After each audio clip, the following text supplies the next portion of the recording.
มาหามาก่อน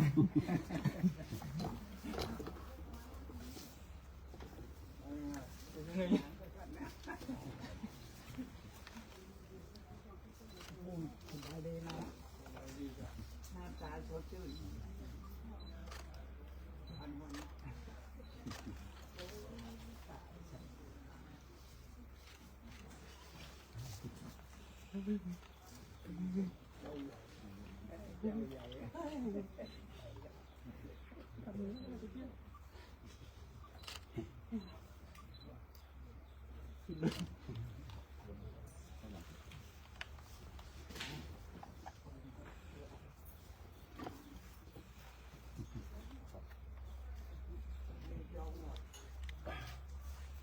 ลำปางครับผมวัดสวนดอกครับ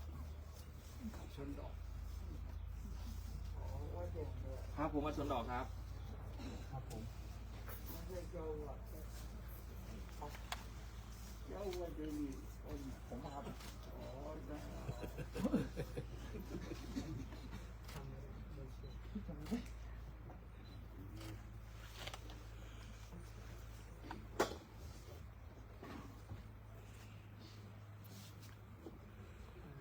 เอาพูดเลยรู้เยอะว่าเด็ก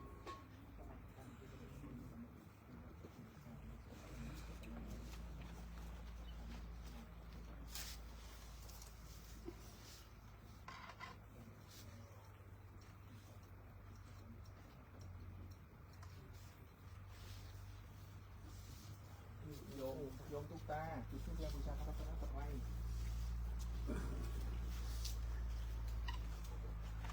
โอ้โหเป็นยังไงบ้างก็ถาม สบายดีค่ะหลวงปู่ แล้วก็รู้ว่าดีอ่ะ ลุงอันนี้ตอนนี้กำลังจะพูดพายุ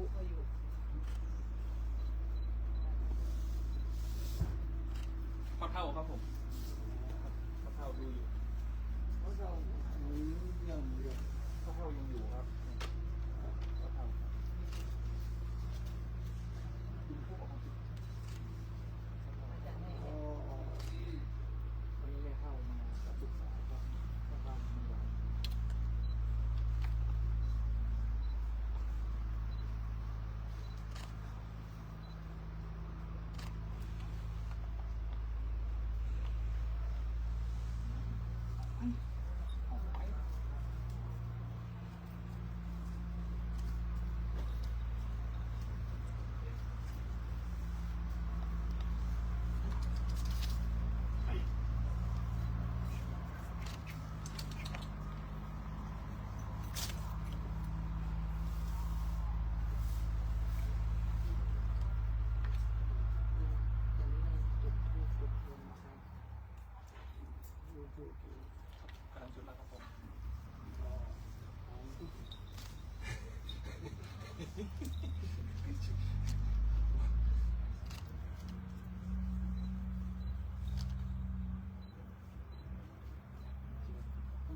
จังหวัด ครับอาจารย์วัดครับผม อายุเท่าไหร่ อายุเท่าไหร่ ที่เท่าไหร่ อายุ78ครับ 78ครับผม ยังหนุ่มเลย ยังหนุ่มน้อยอยู่ใช่ไหมครับโอเคครับคุณมันยังหนุ่มน้อยอยู่ หนุ่มเนาะ ยังมาตายเสีย ไม่ได้หัวเนาะไอ้ยะ ยังมาตายเสียอยู่ได้อยู่ อยู่บ้าน อยู่ไปก่อน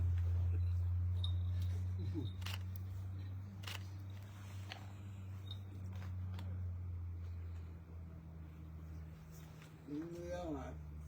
มีเมียก่อน สามคนอ่ะ มีเมียกี่คน ที่คน มีคนเดียว มีเมียคนเดียวครับ อายุเด็กคนเดียวได้อีก อ๋อไม่เอาแล้วครับเหลือแค่คนเดียวครับ อะไรมาเท่าไหร่ละคนเดียวมันมีหลายใจครับ ไม่หลายใจครับเมื่อก่อนคือเป็นพระครับ แล้วก็ศึกมาก็เลยเอาเมียครับ เป็นหนานครับ อย่างนี้นางโดย ใช่ครับ เจ้าโม เป็นหนานครับผม นางโดยเจ้าโม หนานจะต้องมี2 คนแหละครับโอเคครับตัววันนี้จะมีเมียคน มีเมียมาด้วยกันไหม เอาเมียมาสิครับ อามาประดาโม ครับห้ามอุ้มนะครับเดี๋ยวกลับบ้านเราได้นะ ระวังหมดใจเนี่ย เดี๋ยวกลับบ้านตามนี้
ผมไม่ครับ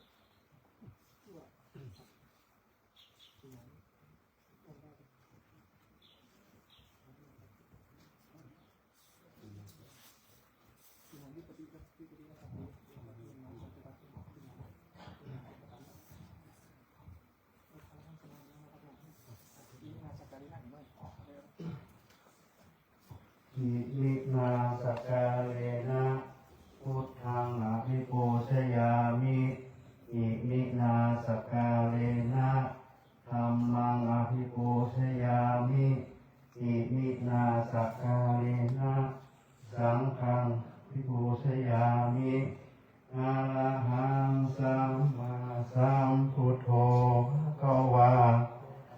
ภะคะวันตังอะภิวะเทมิสว่างคาโตภะคะวะตาธัมโมธัมมังนะมัสสามิสุปฏิปันโนสาวกสังโฆ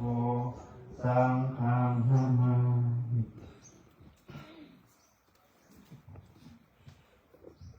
ปิปฏิปฏิภายาสัมปติสิทธิยาสัพพทุกขาวินาศยปริตังพุทธมังคลังปิปฏิปฏิภายาสัมปติสิทธิยาสัพพยาวินาศยปริตังพุทธมังคลังปิปฏิปฏิภายาสัมปติสิทธิยา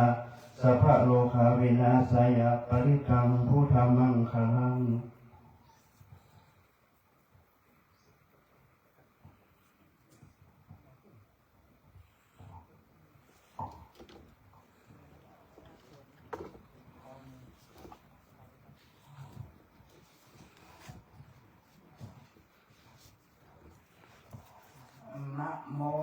กะปะกะวะโตอะระหะโตสัมมาสัมพุทธัสสะนะโมตัสสะภะคะวะโตอะระหะโตสัมมาสัมพุทธัสสะนะโมตัสสะภะคะวะโตอะระหะโตสัมมาสัมพุทธัสสะ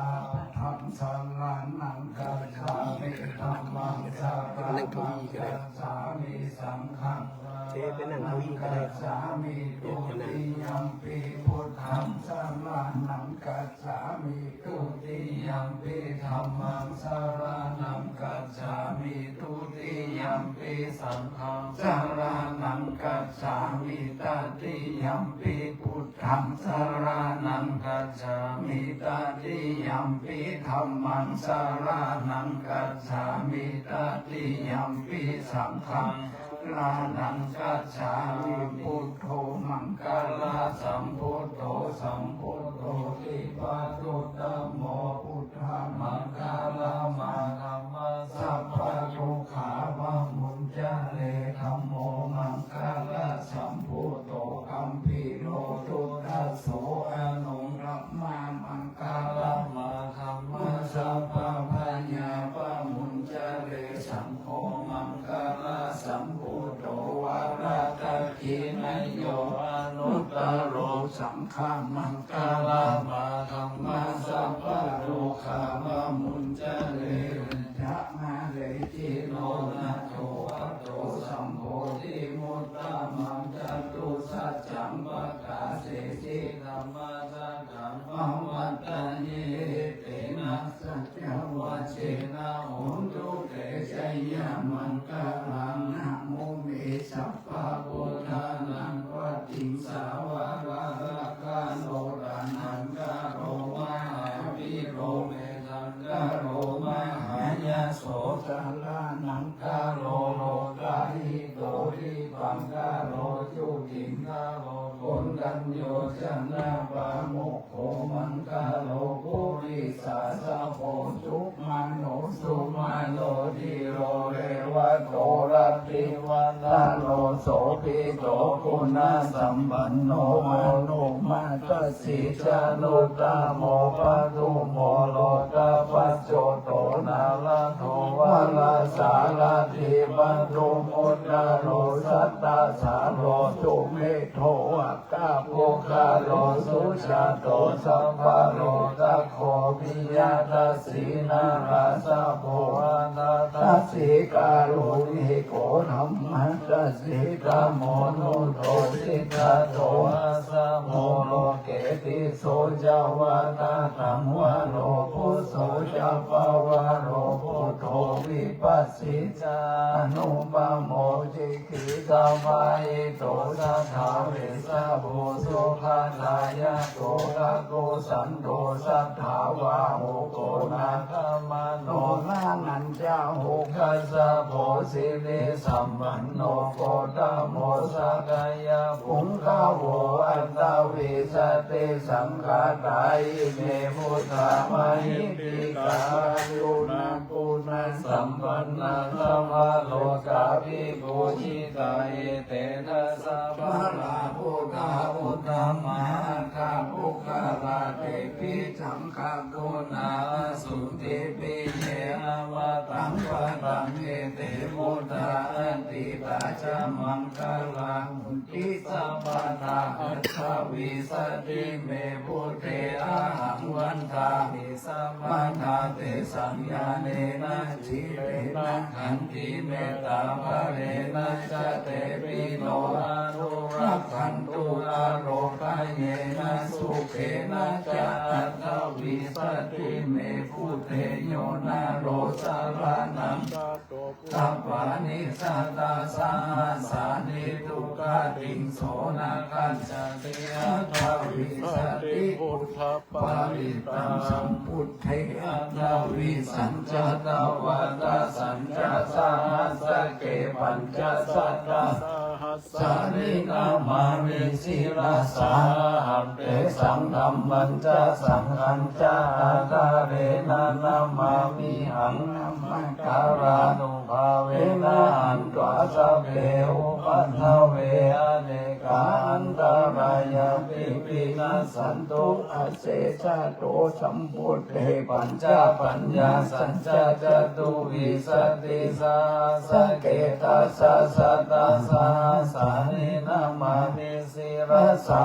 หันเตสังนัมมัญจะสังฆัญจะอาคาเรนะนามามิหังนามาการานุภาเวนะหันตวาสัพเพอุปัฏฐเวอเนกาอันตรายาปิปินัสสันตุอาเสสะโตสัมพุทเทนะวุตตรัสสะเตอัฏฐาจัตตาริสัสสะสะเทวิสติสัตตาสาสานินามังศิรสาหังเตสังธัมมัญจะสังฆัญจะอาคาเรนะนามามิหังนามาการานุภาเวนะหันตวาสัพเพอุปัฏฐเวอเนกาอันตรายาปิวินัสสันตุอาเสสะโตอะโมอะระหะโตสัมมาสัมพุทธัสสะมะเหสิโนนะโมอุตตมะธัมมัสสะสวะคาตเสวะเตนิทานะโมมหาสังฆัสสะภิวิสุทธสีลานิธิโนนะโมมัตตยารัตสารนันตยัสสะสาธุกัมนะโมมังกาติตัสสะตัสสะวันทุตยัสสะปินะโมตาระปะภาเวนะวิคัสสันโตอุปันทวานะโมตาลานุภาเวนะสุวัตติโหตุสัพพทานะโมการัสสะเตเจนะวิธิมิโหเตสวายวัมเมชุตตังเอกังสัมมายังภะคะวะปะลานาสิยังวิหารติอิสิปัตตเนวิกัตเยตระโหภะคะวะปัญจวัคคีย์เยภิกขุอามันเตเสเปเวภิกขเวอุตตาปาติเตนะนาเสวิตาปะโยจายังกาเมสุกามาสุขันติกานุโยโกอิโนกัมโมโพธุชาติโกดิโยอนัตตสันนิโตโยจายังอัตตกิลามัตตานุโยโกทุกโขอนาริโยหาสันนิโตเอเตเตภิกขเวอุโภอันเตอนุปคัมมามัสสิมาปฏิปตาตถาคเตนะภิสัมพุทธาจะทุกขารานิกาลานิอุปัสสมายาภิญญายาสัมโพธายานิพพานายาสังวัตติกาตมาจะสาภิกขเวมัชฌิมาปฏิปทาตถาคเตนะภิสัมพุทธาจะกุการานิญาณการานิอุปัสสมายาภิญญายาสัมโพธายานิพพานายาสังวัตติอาญาเมวะอาริโยตังกิโกมะโกสัยญาติตังสัมมาทิฏฐิสัมมาวาจาสัมมากัมมันโตสัมมาอาชีโวสัมมาวายโมสัมมาสติสัมมาสมาธิอายังโขสาภิกขเวมัชฌิมาปฏิปทาตถาคเตนะภิสัมพุทธาจะคุการานิญาณการานิอุปัสสมายาภิญญายาสัมโพธนิพพานายาสังวัตติตังโขปนาภิกขเวทุกขังอริยสัจจังชาติปิทุกขาจาราปิทุกขามาลานัมปิทุกขังทุกขปริเทวะทุกขโทมานัสสุปายาสาปิทุกขาปิเยสัมปโยโกทุกโขปิเยหิวิปโยโกทุกโข ยัมปิสังนาลาปฏิตัมปิทุกขังสัมทิเตนะปัจจุปทานาขันธาทุกขาอิตังโขปนาภิกขเวทุกขสมุทัยโยอริยสัจจังญายังตัณหาโกนภาวิกานันติราคาสาคาตราตราภินันตินิสัยญาติตังกัมมาตัณหาภวะตัณหาวิภาวะตัณหาอิตังโขปนาภิกขเวทุกขานิโรธอริยสัจจังโยตัสสะเนวะตัณหายะอาเสสะวิราคะนิโรธจักโขปฏิปิสัพโพมุนิอานาลโยอิตังโขปนาภิกขเวทุกขานิโรธกามินิปริปันธาอริยสัจจังนาญาเมวะอะหิโมตังวิโกมะโกสัยญาติตังสัมมาทิฏฐิสัมมาสังกัปโปสัมมาวาจาสัมมากัมมันโตสัมมาอาชีโวสัมมาวายาโมสัมมาสติสัมมาทิฏฐิตังทุกขังอริยสัจจันติเมภิกขเวภุเปอนันตุสุเปสุสุจักขุมุตตปฏิญาณังอุตตปฏิปัญญาอุตตปฏิวิชาอุตตปฏิอโรโกอุตตปฏิตังโขปะอิตังทุกขังอริยสัจจังปริญญายันติเมภิกขเวภุเปโตธรรมเมสุจักขุมุตตปฏิญาณังอุตตปฏิปัญญาอุตตปฏิวิชาอุตตปฏิอโลโกอุตตปฏิตังโขปะอิตังทุกขังอริยสัจจังปริญญาตันติเมภิกขเวภุเพอนันโนสุเตสุธรรมเมสุจักขุมุตตปฏิญาณังอุตตปฏิปัญญาอุตตปฏิวิชาอุตตปฏิอโลโกอุตตปฏิอิตังทุกขสมุทัยโยอริยสัจจันติเมภิกขเวภุเพอนันโนสุเตสุธรรมเมสุจักขุมุตตปฏิญาณังอุตตปฏิปัญญาอุตตปฏิวิชาอุตตปฏิอโลโกอุตตปฏิตังโขปฏิตังทุกขสมุทัยโยอริยสัจจังปะหาตัพพันติเมภิกขเวภุเพอนันโนสุเตสุธรรมเมสุจักขุมุตตปฏิญาณังอุตตปฏิปัญญาอุตตปฏิวิชาอุตตปฏิอโลโกอุตตปฏิตังโขปฏิตังทุกขสมุทัยโยอริยสัจจังปะหินันติเมภิกขเวภุเพอนันโนสุเตสุธรรมเมสุจักขุมุตตปฏิญาณังอุตตปฏิปัญญาอุตตปฏิวิชาอุตตปฏิอโลโกสัพปฏิอิตังทุกขานิโรธอริยสัจจันติเมภิกขเวภุเปอนันโนสุเตสุธรรมเมสุจักขุมุตตปฏิญาณังอุตตปฏิปัญญาอุตตปฏิวิชาอุตตปฏิอโลโกอุตตปฏิตังโขปฏิตังทุกขานิโรธอริยสัจจังสัจจิกาตัพพันติเมภิกขเวภุเพสุเตสุธรรมเมสุจักขุมุตตปฏิญาณังอุตตปฏิปัญญาอุตตปฏิวิชาอุตตปฏิอโลโกอุตตปฏิตังโขปฏิตังทุกขานิโรธอริยสัจจังสัจจิกาตัพพันติเมภิกขเวภุเพอนันโนสุเตสุธรรมเมสุจักขุมุตตปฏิญาณังอุตตปฏิปัญญาอุตตปฏิวิชาอุตตปฏิอโลโกอุตตปฏิอิตังทุกขานิโรธคามินิปฏิปทาอริยสัจจันติเมภิกขเวภุเปอนันโนสุเตสุ สุธัมเมสุจักขุอุทธัปปาทิญาณังอุทธัปปาทิปัญญาอุทธัปปาทิวิชชาอุทธัปปาทิอาโลโกอุทธัปปาทิตังโฆปาทิตังทุกขะนิโรธคามินิปฏิปทาอริยสัจจังภเวปปันติเมภิกขเวปุเพ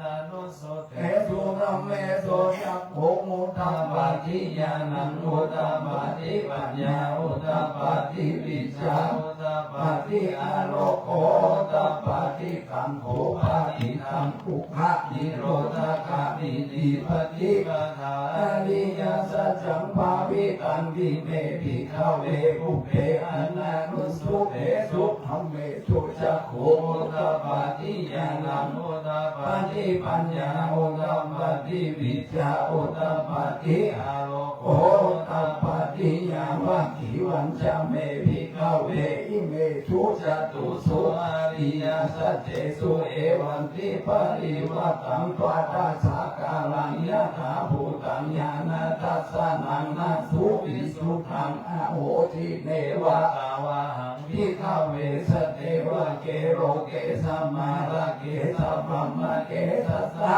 นาพรหมนิยาปัญญายาสัตเทวะมนุสายะอนุตตรังสัมมาสัมโพธินาวิสัมพุทโธปัจจัญญาสิญญาโตจะโคเมภิกขเวอิเมสุจัตุสุอริยสัจเจสุเอวันติปาริวัตังปาตาสากาลังยะถาภูตังญาณทัสสะนังสุวิสุทานาโหสิอัฏฐาหังภิกขเวสเทวะเกโลเกสมาลังเกสัมธรรมะเกสัสสะมานาพรหมนิยาปัจจายาสัตเทวะมนุสายานุตตรังสัมมาสัมโพธินาภิสัมพุทโธปัจจัญญาสิญญานังจัปปนะเมตัสสะนังอุทธัปปาทิอากุปะเมวิมุตติอัญญมันติมาจตินาทิธานิคุณภาโวทิอิธัมมโวจะภะคะวะธัมมนาปัญจวัคคียาภิกขุภะคะวะโตอะจิตังอภินันทุนิมัสสามิญญาปนะวายากรณัสสมิงมัญญะมะเนอัญญะสมะโตโกนัญญะสาวิราชมิตามะลังคุมุตตะปะทิยังกินจิสมุทายังธัมมังสัพพันตังนิโรธาธัมมันติภวัตติเตจะภะคะวะตาธัมมาจะเขภูมันเทวาสัตตมนุสสาเวสุเอตัมภะคะวะตาภารณสียังอิสิปัตตะเนวิกัตเยอนุตตรังธัมมาจะขังภวัตติขังอภัตติวัตติยังสัมมาเนนะวะธัมมาเนนะวะเทเวนะวะมาเลนะวะธัมมุนะวะเกนะจิวะโลกัสสมิงติมานังเทวานังสัตตังสุตวะจัตตุมหาราชิกาเทวะสัตตมนุสสาเวสุจัตตุมหาราชิกานังเทวานังสัตตังสุตวะตาวะติสาเทวะสัตตมนุสสาเวสุตาวะติสานังเทวานังสัตตังสุตวะญามาเท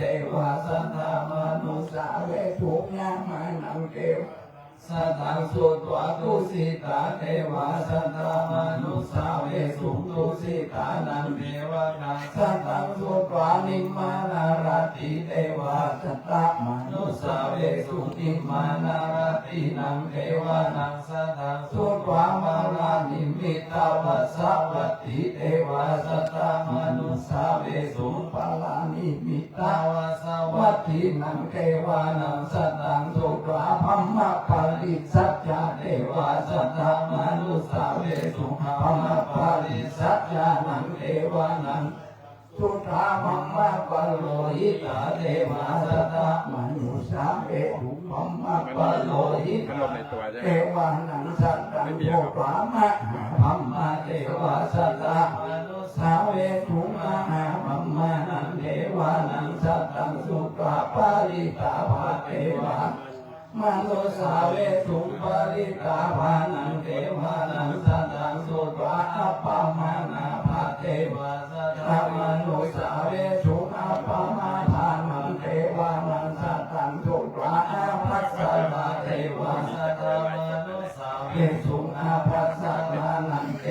นังสัตตังสุภาปริตาสุภาเทวาสัตตมนุสาเวสุปริตาสุภานังเทวานัง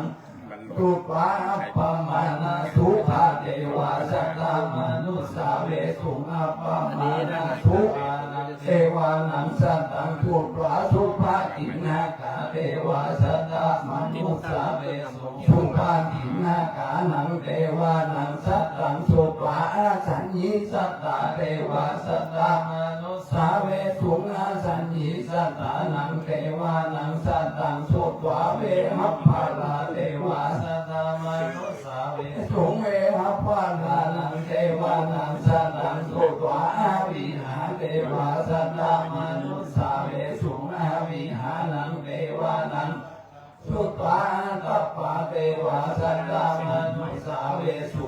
ตัปปะนังเทวานังสัตตังสุตตาสุตัสสะเทวาสัตตมนุสาเวสุสุตัสสะนังเทวานังสัตตังสุตตาสุตัสสีเทวาสัตตมนุสาเวสุสุตัสสีนังเทวานังสัตตังสุตตาอานิกังภะกะเทวาสัตตมนุสาเวสุเอตัมภะคะวะตาภะลานาสียังอิสิปะตะเนวิคัตตะเยอนุตตรังธัมมาจักขังภวติตังอปาติวัตติยังสมาเทนะวะธัมมาเนนะวะเทเวนะวะมาเลนะวะธัมโมนะวะเกนะจิวะโลกัสสมิงติติหะเทนะคะเนนะตินะโอ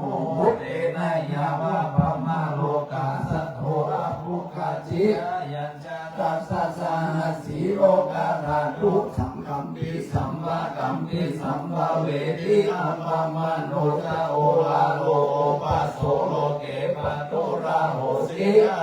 ขเมวะเทวานังเทวานุภาวังอัตตโขภะคะวาอุทานังอุทานิสิอัญญาสิวัตตะโภโกนัญโยอัญญาสิวัตตะโภปุรัญโยติอิติอิทังอัญญาสัมมาโตโกนัญญาสัญญาโกนัญโยเตเววัตนามังอาโหสิติธัมมาจักกะปวัตตานาสุต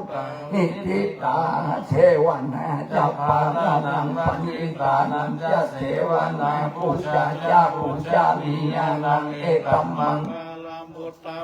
ปฏิรูปเทสวะโสจาปุเพจักขาตาปุญญาตาตัสสัมมาปัญญิติจาเอตัมมังกังมุตตามังปะหุสัจจัญญาสิปัญจวินัยโยจะสุติเกโตสุภาสิตาจยาวาจาเอตัมมังมุตตามังมาตาปิโตปัฏฐานังพุทธาคารัสสะสังฆาโหอนาคุราชกัมมันตาเอตัมมังคลังตามังทานัญจะธรรมจาริยาจยาตกานัญจะสังฆาโหอนวัชชานิกัมมานิเอตัมมังคลังมุตตามังอาราติวิลาติปะปะมัจจะปานะจะสัญญาโมปะมาโตจะธัมเมโสเอตัมมังคลังมุตตามังคลังโภชนิวาโตจะสันตุถิจะกตัญญูตากาเรนะธัมมสาวานังเอตัมมังคลังมุตตามังขันติจะโสวัจสัตตาสัมมานานังกัสสะนังกาเรนะธัมมสากัจฉาเอตัมมังคลังมุตตามังธัมโมจะพรหมจาริยังจาอาริยังสัจจานันตัสสะนังนิพพานัสสัจจิกิริยาจะเอตัมมังคลังมุตตามังพุทธัสสะโลกะธัมเมหิติตัญญาสานะกัมปติอาโสกังวิราชังเขมังเอตัมมังคลังมุตตามังเอตาอิสานิกัตวานะสัพพะธัมมาปาราชิตาสัพพะทาโสติมัจฉันตินันติสัมมังคลังมุตตามังติมหามังคลาสุดังญาณิ นิทัพพุ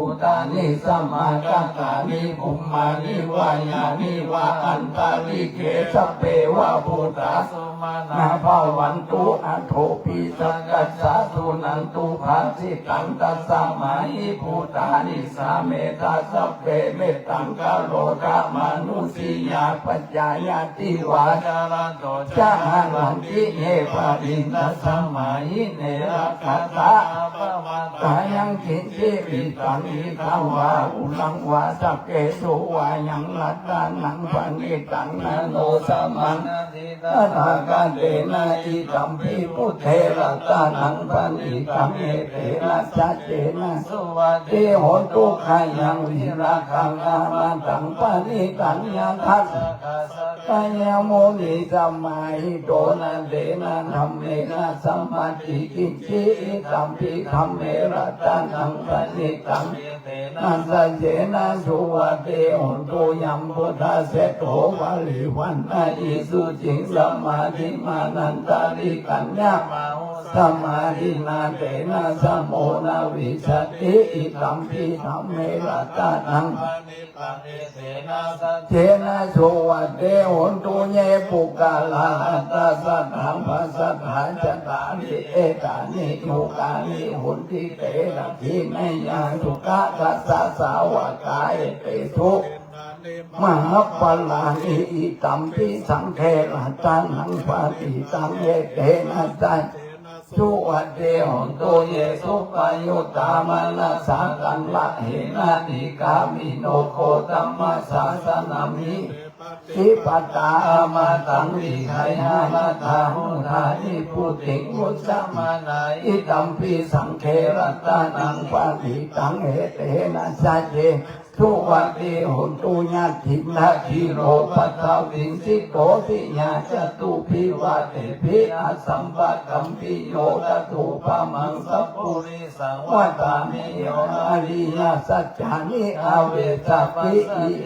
ตัมปิสังเขระตานังปานิตังเอเตนะสัจเจนะสุวัตเตโหตุเยปุริยสัจจานิวิภาวายันติคัมภิระปัญเยนะสุเตสิตานิกินจาภิเตโหติโอสาปมัตตานะเทวะวังอาตมามาทิยันติอิธัมปิสังเขระตานังปันิตังเอเต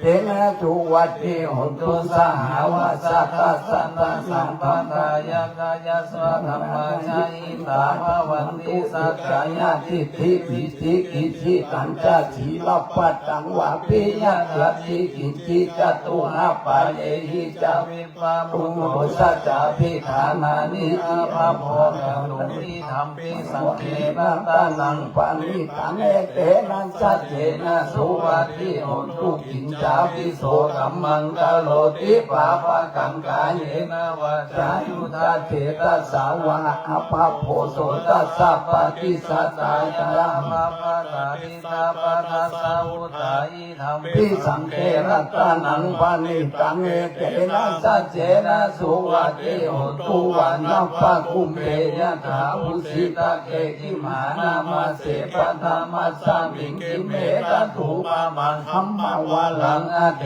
สะยินิพพานากามิงปรามังอิตัมปิอิตัมปิพุทเทระตานังปณิตังเอเตนะสัจเจนะสุวัตติโหตุวโรวรัญโยวรโตวระหะโรอนุตตโรธัมมวาลังอเตสะยิอิตัมปิพุทเทระตานังปณิตังเอเตนะสัจเจนะสุวัตติโหตุทินังปุรานังนวังนันติสัมภวังวิรัตตจิตายานิเกววัสสะมิงเตหินาภิสาวิรุณหิสันดานิปันติติรายะถายัมปติโกริตัมปิสังเขระตานังปานิตังเอเตนะสัจเจนะสุวัตติโหตุญาณิทัพพุตานิสัมมากัตตานิภูมานิวายานิวาอันตาลิเขตถาคตังเทวะมนุสสะปุไสตังพุทธังนามัสสามาสุ วัติโหตุยานิกาภูตานิสัมมาคาตานิภูมา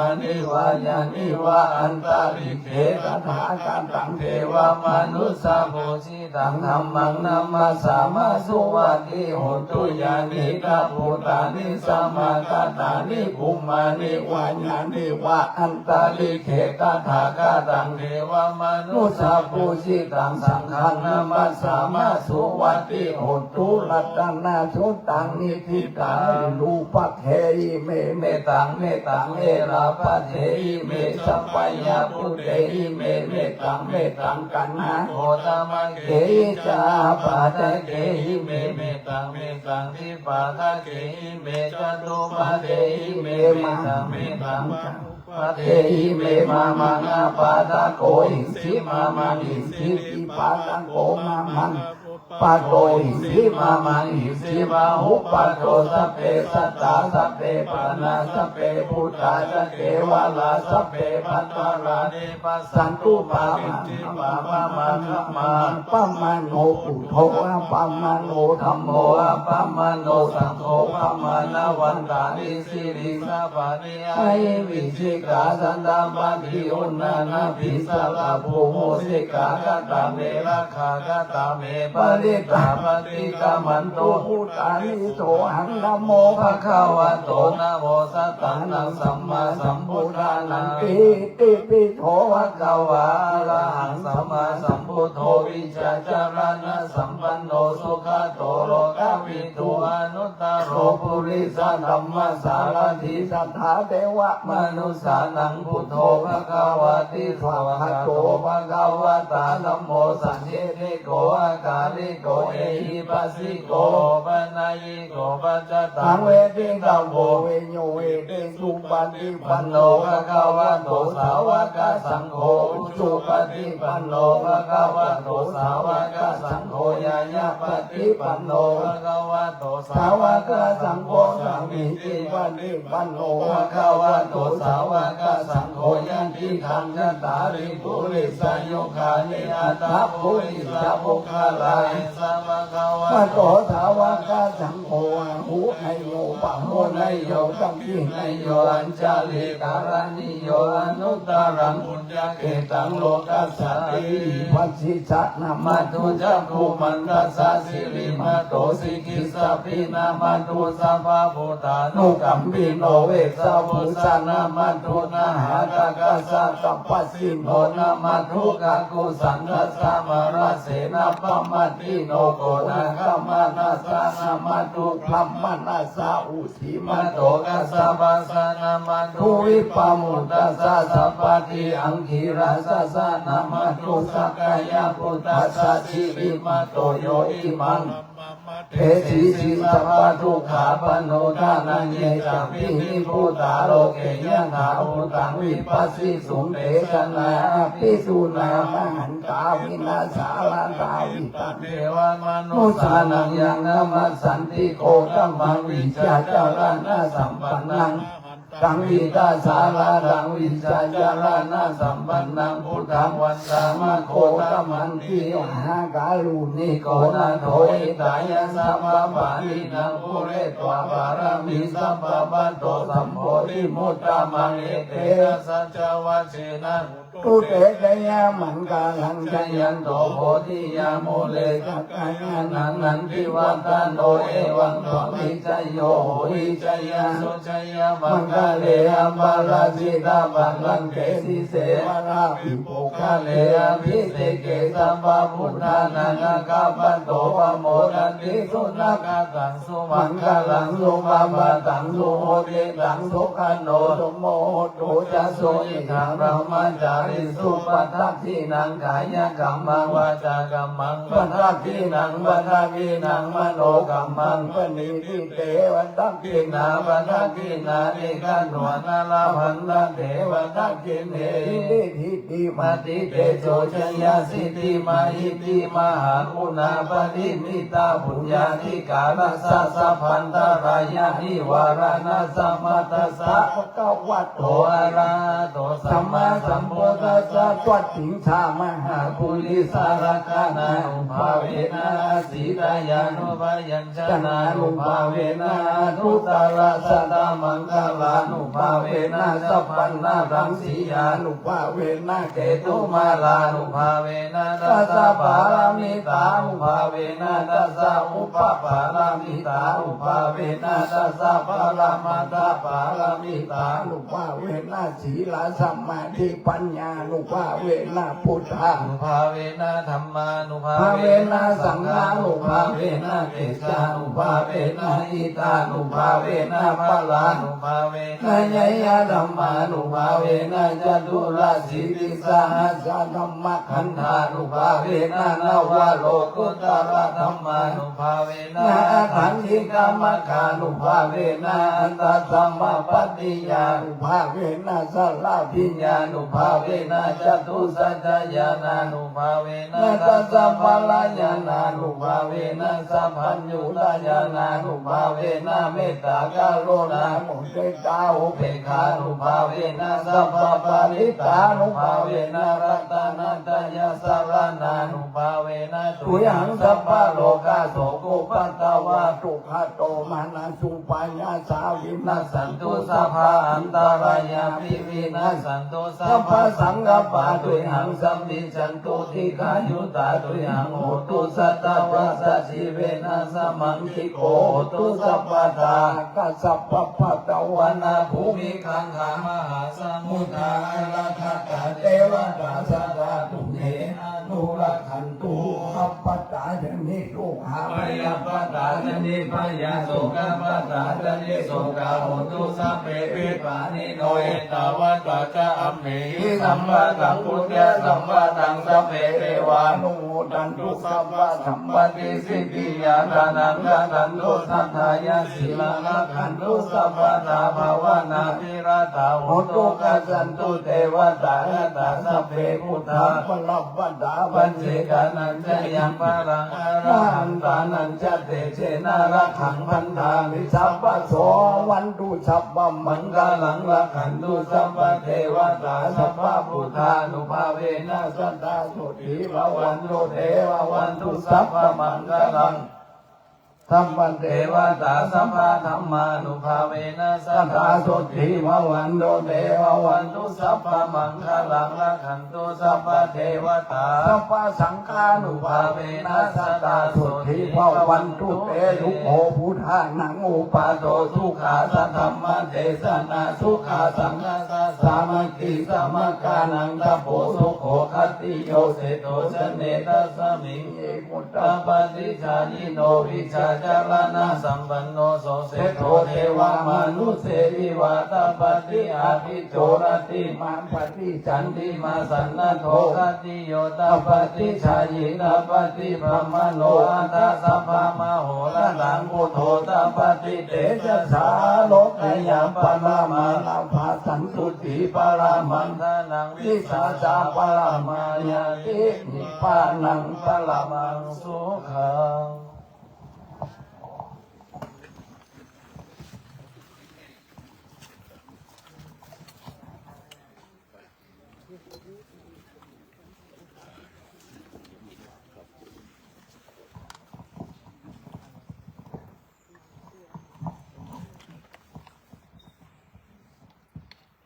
นะโมตัสสะภะคะวะโตอะระหะโตสัมมาสัมพุทธัสสะนะโมตัสสะภะคะวะโตอะระหะโตสัมมาสัมพุทธัสสะนะโมตัสสะภะคะวะโตอะระหะโตสัมมาสัมพุทธัสสะอิมังมะยังพันเตพุทธปฏิมังภิกขุสังฆสะโอโนชยามะสาธุโนพันเตภิกขุสังโฆอิมังพุทธปฏิมังปฏิคันหาตุ อัมหากัง ทีทรตัง หิตายะ สุขายะ ข้าแต่พระสงฆ์ผู้เจริญ ข้าพเจ้าทั้งหลาย ขอน้อมถวาย พระพุทธรูป แด่พระภิกษุสงฆ์ ขอพระภิกษุสงฆ์จงรับ ซึ่งพระพุทธรูปนี้ เพื่อประโยชน์และความสุข แก่ข้าพเจ้าทั้งหลาย สิ้นกาลและนานเทอญ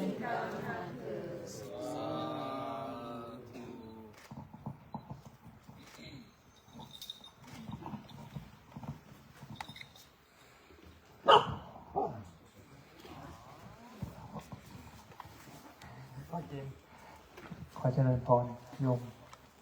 ปักตูม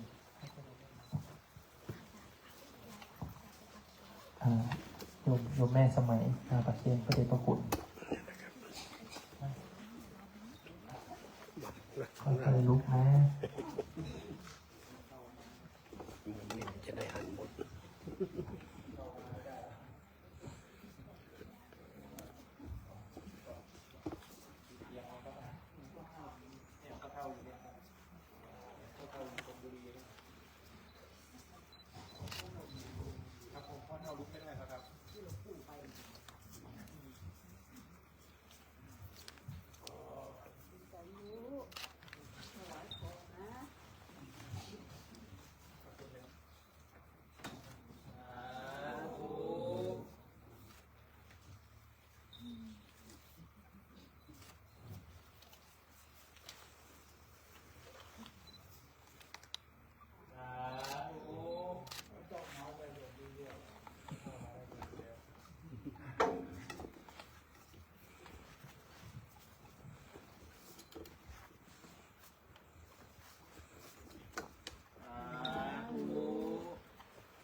วันนี้พระเดชพระคุณพระพรหมมงคลวัชโรดม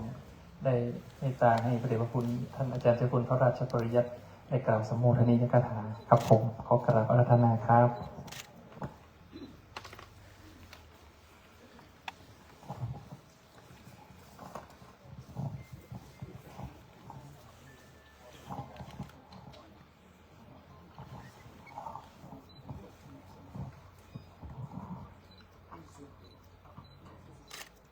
ขอ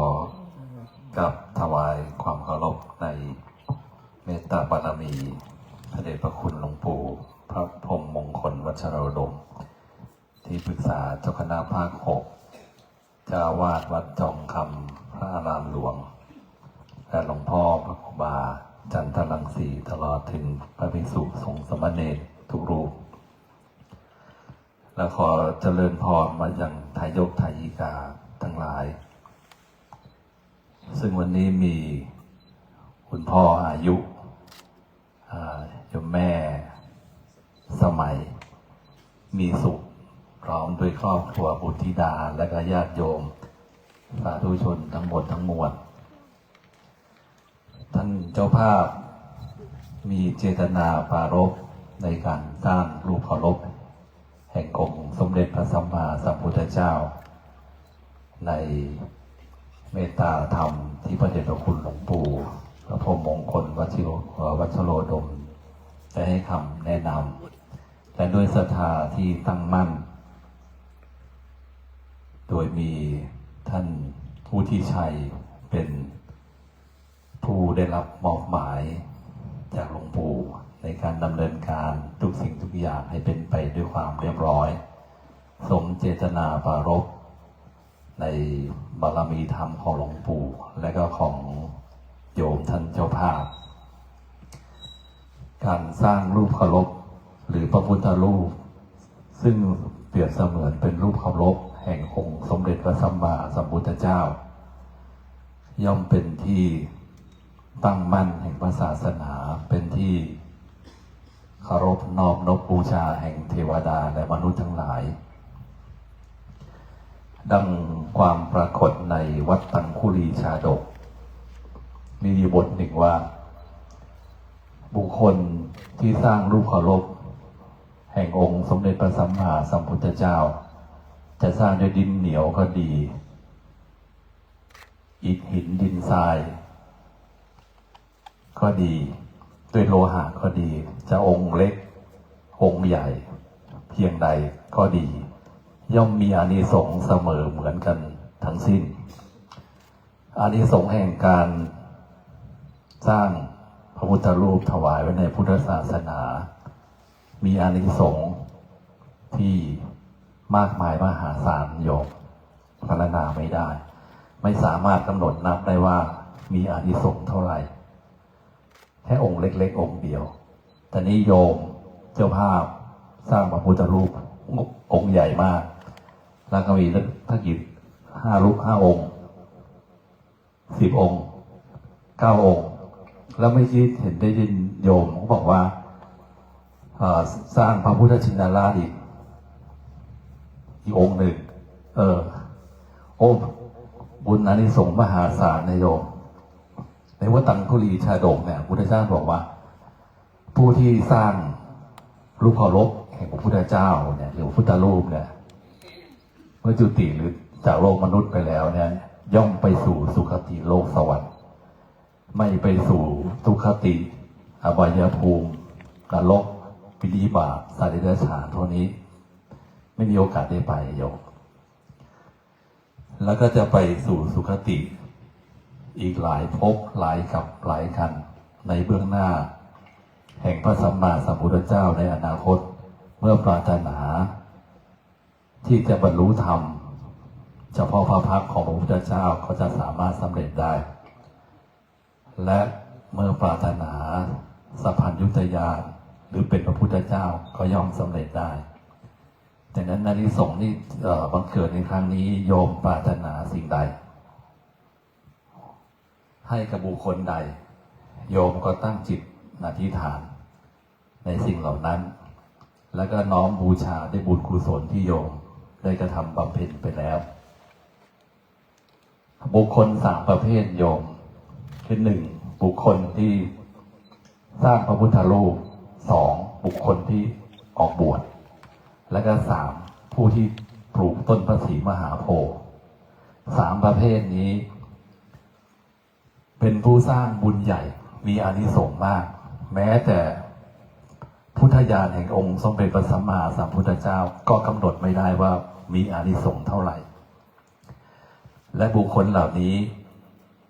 ย่อมจะไปบังเกิดในเฉพาะพระพักตร์แห่งพระศรีอริยเมตไตรพุทธเจ้าย่อมจะตรัสรู้มรรคผลนิพพานในสำนักของพระศรีอริยเมตไตรพุทธเจ้าได้แม้แต่ปรารถนาพุทธภูมิที่จะสำเร็จเป็นพระพุทธเจ้าในอนาคตก็ย่อมสำเร็จได้ดังนั้นด้วยอานิสงส์ทั้งหมดทั้งมวลที่โยมพ่ออายุโยมแม่สมัยมีสุขพร้อมครอบครัวบุตรธิดาและญาติโยมสาธุชนทั้งหมดทั้งมวลทั้งที่อยู่ในมณฑลพิธีแห่งนี้ก็ดีที่ไม่ได้มีโอกาสมาร่วมในมณฑลพิธีแห่งนี้ก็ดีได้ร่วมกันสร้างรูปเคารพแห่งองค์สมเด็จพระสัมมาสัมพุทธเจ้าในเมตตาบารมีธรรมพระเดชพระคุณหลวงปู่พระพรหมมงคลวัชโรดมท่านให้คำแนะนำและก็มีท่านพระวุฒิชัยเป็นต้นทุนบุญกุศลที่ได้รับมอบหมายจากหลวงปู่และเป็นสะพานบุญของญาติโยมได้กระทำบำเพ็ญให้เป็นไปในวันนี้ด้วยเดชะบารมีแห่งคุณพระศรีรัตนตรัยซึ่งมีพระพุทธเจ้าพระธรรมพระสงฆ์ และตบะเดชะแห่งบารมีธรรมหลวงปู่พระเดชพระคุณหลวงปู่พระพรหมมงคลวัชโรดมตลอดถึงอานิสงส์ผลบุญที่ญาติโยมทั้งหลายได้กระทำบำเพ็ญให้เป็นไปแล้วนั้นจงเป็นตบะเป็นเดชะเป็นพลวะปัจจัยปกปักรักษาปกป้องคุ้มครองให้สาธุชนทั้งหลายทั้งหมดทั้งมวลจงมีความสุขความเจริญรุ่งเรืองงอกงามไพบูรณ์ในบวรพุทธศาสนา เจริญรุ่งเรืองงอกงามไพบูรณ์ในหน้าที่การงานการเงินการดำเนินชีวิตทั้งส่วนตัวครอบครัวและญาติพี่น้องของท่านทั้งหลายมันแม้ว่าท่านทั้งหลายนั้นจะเดินทางไปในแห่งหนตำบลไหนใกล้ไกลก็ขอให้มีชัยมงคลในที่ทุกสถานในการทุกเมื่อไม่อดไม่อยากไม่ยากไม่จนไม่ต่ำกว่าคนไม่จนกว่าใครมีกินมีใช้มีไว้มีเก็บใกล้ไกลไปรอดตลอดปลอดภัยทุกท่านทุกคนเถิดสาธุกล่าวกับผมในนามคณะศิษยานุศิษย์ในนามของคุณพ่ออายุคุณแม่สมัยมีสุขพร้อมด้วยบุตรธิดาและศรัทธาญาติโยมทั้งหลายขอกราบในเมตตาบารมีพระเดชพระคุณท่านเจ้าคุณอาจารย์พระราชปริยัติรองศาสตราจารย์ดร.ปริญญาธรรม9 ประโยคขณะเป็นสามเณรเจ้าคณะจังหวัดพะเยาเจ้าอาวาสวัดศรีโคมคำพระอารามหลวงที่ได้เมตตากล่าวสัมโมทนียกถาในการปฏิบัตินี้อย่างสูงครับผม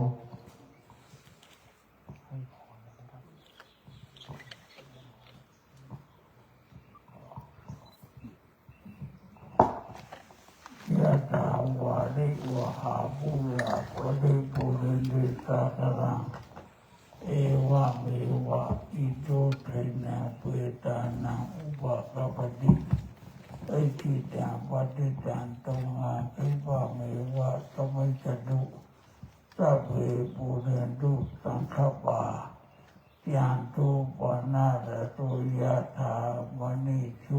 ติระโตยะถาสัพเพเตโยวิวัจจันตุสัพพะโลกโควินัสสันตุมาเตปวันวันตาลายโยสุขิติขายุโกภวะอภิวาทานาสิริสานิจังหุตตาปัจจายิโนโลธัมมาวันทันติอายุวันโนขังปาลังสัพพะพุทธานุภาเวนะสัพพะธัมมานุภาเวนะสัพพะสังฆานุภาเวนะพุทธารัตตานังธัมมารัตตานังสังฆารัตตานังตินังรัตตานานังอานุภาเวนะจตุราสีติสาหัสสะธัมมขันธานุภาเวนะพิตากาตายานุภาเวนะจินาสาวกานุภาเวนะสัพเพเตโลกาสัพเพเตพายาสัพเพเตอันตรายาสัพเพเตอุปัฏฐาวาสัพเพเตตุนิมิตาสัพเพเตอาวามังกาลาวินัสสันตุอายุวัฏโกดานาวัฏโกเสรีวัฏโกยัสสาวัฏโกปาลาวัฏโกวันนาวัฏโกสุขาวัฏโกโหตุสัพพะตาทุกขาโลกาเวลาโสกาสันตุจุปันดาวาอเนกาอันตรายาปินาสันตุจาเตจาสาจายาเชเตทานังลาภังโสติวากายังสุขังปาลังเสริชาวันโนจะโพกังวุธิจายาสาวาสตาวาสาจะอายุสีวาสีเดภาวันตุเตอวันตุสัพพะมังคาลังลักขันตุสัพพะเทวตาปะพุทธานุภาเวนะสัทธาโสติวาวันตุเตอวันตุสัพพะมังคาลังลักขันตุสัพพะเทวตาสัมมาธัมมานุภาเวนะสัทธาโสติวาวันตุเตอวันตุสัพพะมังคาลังลักขันตุสัมมาเทว ตาโชติภาวันตุเต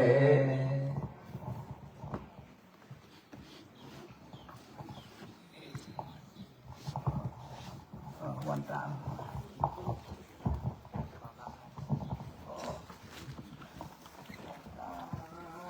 โอกาสวันตามิมันเตสัมพังอาภารานังอามานามิมายากาตังปุญญังมินานุโมทิตาภังสามินากาตังปุญญังทังทาตาภังสาธุสาธุอนุโมทามิสาธุเอาตุตปะโทจังกะมามาสาธุ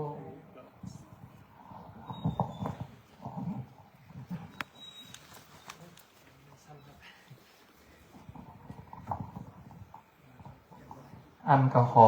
คนรถมาเก็บสังฆทานให้ครูบาอาจารย์กำนะครับเนอะเดี๋ยวเพียเปิ้นจะยืดแข่งยืดขาอิริยาบถสักกรรมก่อนขอเพื่อขยมมาเก็บสำหรับเลยนะครับเนอะ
เป็นสิริมงคลใกล้ปีใหม่เป็นสิริมงคลบาทหลวงปู่นะ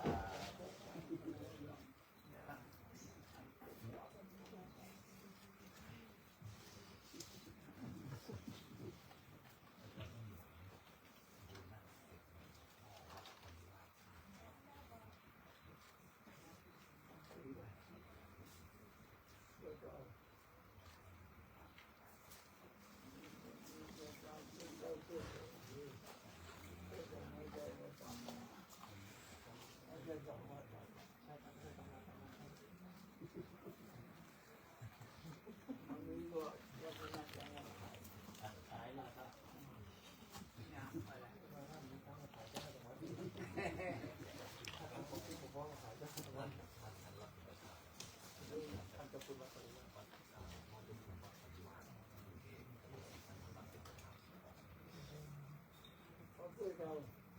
วาสนาเจ้าอาวาส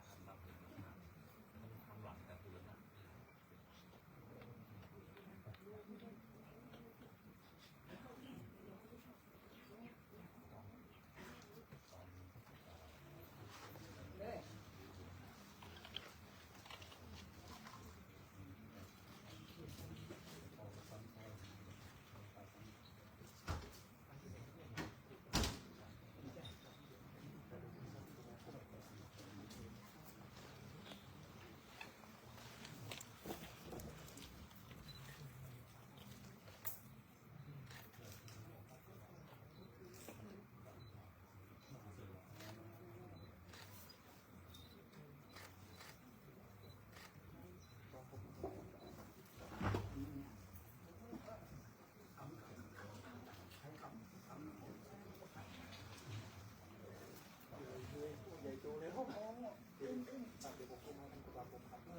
คดีอยู่ ครับผมดีกว่า ปลูกผมมันน้อยเจ้าน้อยเจ้าปีใหม่พวกนั้นอันเจ้าคุณปีใหม่แล้วโอ้อยู่เป็นร้อยนะ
จะกลับแล้วครับ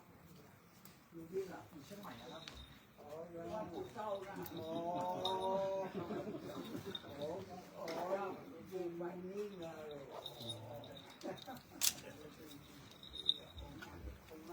ถ่ายตั้ง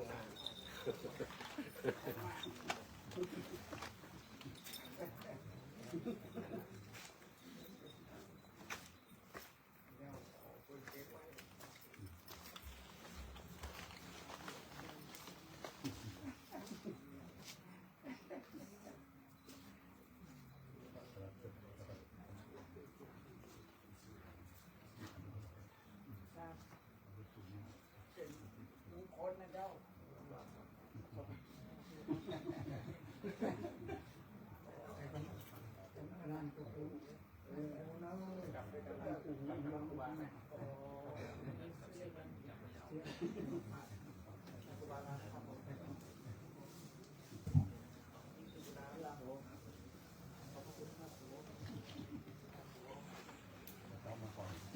ก็จะกลับวัดสนอกนะครับนี่ก็จะกลับวัดสนอกกันครับจะกลับวัด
เป็นหลักของข้างหลังทั้งนั้นดี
ไม่เท่ากับพ่อเท่าให้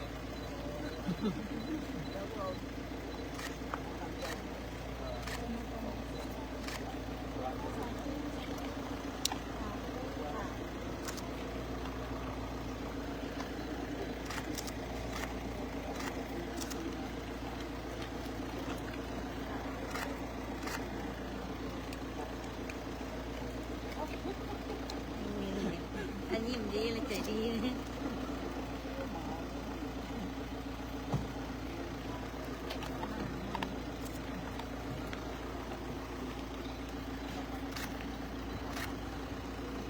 แล้วก็โดนเคาะด้วยเลยนะสาธุ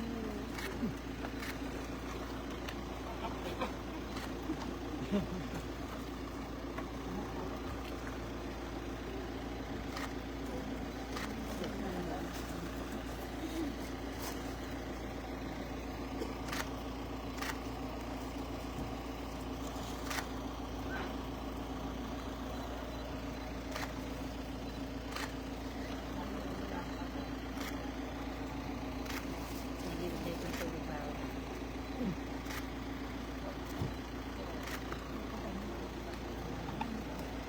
เบาแคบหนักเบาแคบอยู่ตรงนี้เลยเล่นคือเล่นแค่ไหนเล่นน้อยๆแล้วมีเป็นเล่นเพราะมันอุ่นก็มาทับทางเรียกว่ามันจ้องมันโอ้เรียนจ้องมันต้องอะไรต้องอารมณ์ดีอารมณ์ดี